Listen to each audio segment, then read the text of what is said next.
outra roupa. Essa daqui tá muito sem graça. Mas qual?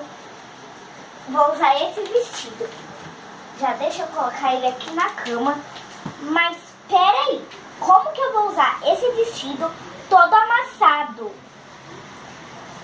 Eu tenho uma ideia. Se você quer saber essa ideia, não saia daí e vem comigo. Bom, pessoal, você vai pegar seu secador, colocar na tomada, óbvio.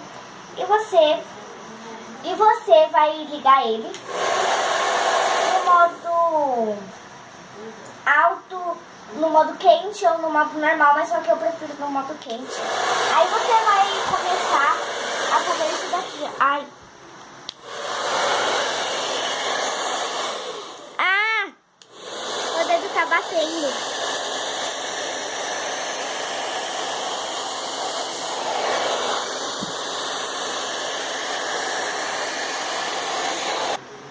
Bom, pessoal, aí seu vestido vai ficar assim, olha.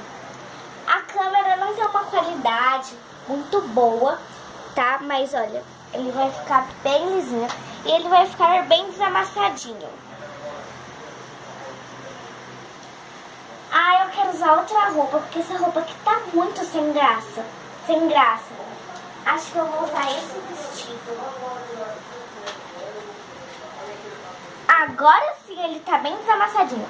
Então, pessoal, esse foi o vídeo. Se você gostou, dá um like aqui embaixo, se inscreva-se no meu canal e tchau, tchau!